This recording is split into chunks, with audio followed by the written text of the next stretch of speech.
Assalamualaikum warahmatullahi wabarakatuh.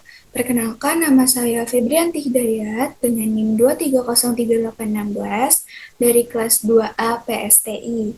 Nah, di sini saya akan menjelaskan sedikit mengenai rangkaian LED berjalan dari rangkaian yang telah saya buat. Nah, rangkaian yang telah saya buat itu seperti ini, berbentuk lingkaran dan terdapat 20 buah lampu. Kita nyalakan terlebih dahulu. Nah, kira-kira seperti ini rangkaiannya, LED berjalannya. Baik, kita langsung saja ke pembahasan dari rangkaian LED berjalan ini. Jadi, aktifnya LED yang bergantian dari LED pertama ke LED terakhir, ya, ke LED terakhir ini ditentukan oleh masuknya logika tinggi yang berada di pin 14 di sini atau disebut juga dengan pin clock input. Nah, dengan masuknya logika tinggi pada pin 14 ini yang mengakibatkan output beserta LED-nya itu bergeser ya. Jadi dari satu kedua, ketiga seperti itu ya. Bergesernya output LED-nya ini tidak akan terjadi apabila pin 13-nya ini tidak di-ground-kan ya, tidak di-ground-kan. Nah, sedangkan yang pin ke-15 ini di-ground-kan, yang fungsinya itu agar seluruh output beserta LED-nya itu bergeser secara keseluruhan. Nah, maksudnya logika tinggi pada P14 ini disuplai oleh IC N555 yang ini ya, yang dioperasikan ke dalam mode astable. Nah, ini tuh mode astable. Nah, ini mode astable ya, seperti ini. Nah, IC55 ini dimasukkan untuk pengganti kerja tangan manusia gitu ya, atau tangan kita untuk menekan-menekan saklar. Jadi, kita tidak perlu secara manual untuk menyalakan satu persatu lampu.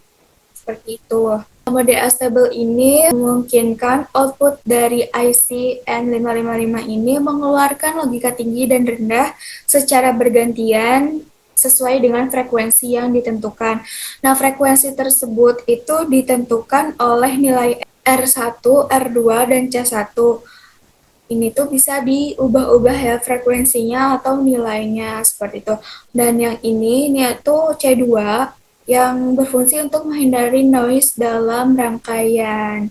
Nah, semakin besar nilai atau jumlah salah satu dari ini, ya R1, R2, R3, maka semakin lambat interval masuknya logika tinggi pada pin 14 ini, ya. Tentu saja LED-nya itu dia bergesernya akan semakin lambat, begitu juga sebaliknya gitu.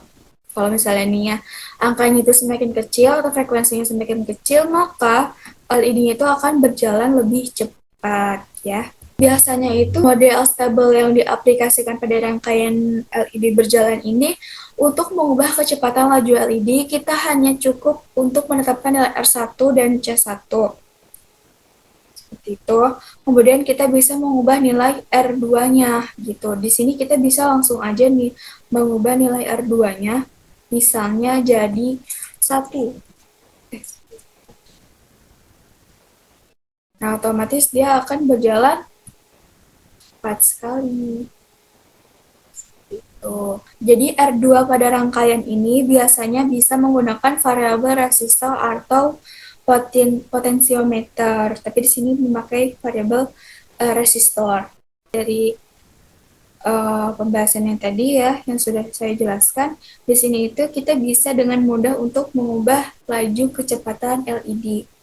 Nah, mungkin cukup itu saja yang bisa saya sampaikan mengenai rangkaian LED berjalan ini. Semoga bermanfaat dan mohon maaf apabila terdapat kesalahan pemahaman yang telah saya sampaikan. Terima kasih. Wassalamualaikum warahmatullahi wabarakatuh.